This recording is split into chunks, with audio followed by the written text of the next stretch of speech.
Pakistan, Saudi Arabia மற்றும் துருக்கி ஆகிய 3 நாடுகளும் இணைந்து தங்களது ராணுவ ஒத்துழைப்பை மேலும் வலுப்படுத்தும் வகையில் மெக்கா கூட்டு பாதுகாப்பு ஒப்பந்தத்தில் கையெழுத்திட்ட மறுநாளே சவுதி அரேபியாவின் முக்கியமான எரிசக்தி கட்டமைப்பை குறிவைத்து ஏமனின் ஹவுதி கிளர்ச்சியாளர்கள் தாக்குதல் நடத்தியிருப்பது மேற்காசியாவில் பெரும் அதிர்வலைகளை ஏற்படுத்தியிருக்கிறது.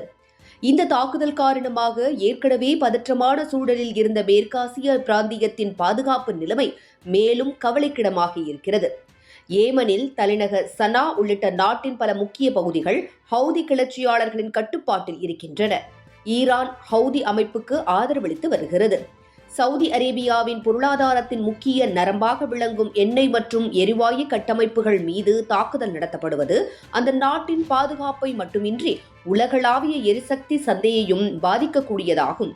ஏனெனில் சவுதி அரேபியா உலகின் மிகப்பெரிய எண்ணெய் உற்பத்தி மற்றும் ஏற்றுமதி நாடுகளில் ஒன்றாக இருக்கிறது. அந்த நாட்டின் முக்கிய எண்ணெய் அல்லது எரிவாயு உள்கட்டமைப்புகளில் ஏதேனும் பாதிப்பு ஏற்பட்டால் அதன் தாக்கம் மேற்காசியாவை தாண்டி சர்வதேச சந்தைகளிலும் எதிரொலிக்க வாய்ப்பு இருக்கிறது. இதனிடையே செங்கடல் பகுதியில் அமைந்துள்ள முக்கிய துறைமுகங்களையும் ஹவுதி கிளர்ச்சியாளர்கள் குறிவைத்து வருவதாக ஏமன் அரசு தெரிவித்துள்ளது. ஆனால் இந்த சம்பவங்களின் பின்னணியில் தற்போது சர்வதேச கவனத்தை ஈர்த்திருக்கும் மிக முக்கியமான விஷயம் என்னவென்றால் மெக்கா கூட்டு பாதுகாப்பு ஒப்பந்தமாகும். பாகிஸ்தான், சவுதி அரேபியா மற்றும் துருக்கி ஆகிய 3 நாடுகளும் தங்கள் இடையேயான ராணுவ மற்றும் பாதுகாப்பு ஒத்துழைப்பை வலுப்படுத்தும் நோக்கில் இந்த ஒப்பந்தத்தில் கையெழுத்திட்டுள்ளன.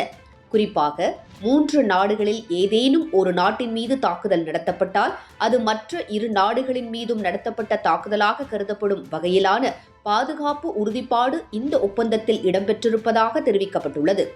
இதன் காரணமாகவே ஒப்பந்தம் கையெழுத்தான மறுநாளே சவுதி அரேபியாவின் முக்கியமான எரிசக்தி கட்டமைப்புகள் மீது தாக்குதல் நடத்தப்பட்டிருப்பது சர்வதேச அரசியல் வட்டாரங்களில் கூடுதல் கவனத்தை ஏற்படுத்தியிருக்கிறது. ஒரு பக்கம் சவுதி அரேபியாவின் பொருளாதார மற்றும் எரிசக்தி நரம்பு மண்டலமாக கருதப்படும் பகுதிகள் குறிவைக்கப்படுகின்றன. மறுபக்கம் சவுதி அரேபியா மீது நடத்தப்படும் தாக்குதல்களுக்கு எதிராக பாகிஸ்தான் மற்றும் துருக்கி எவ்வாறு பதிலளிக்கும் என்ற கேள்வியும் எழுந்துள்ளது.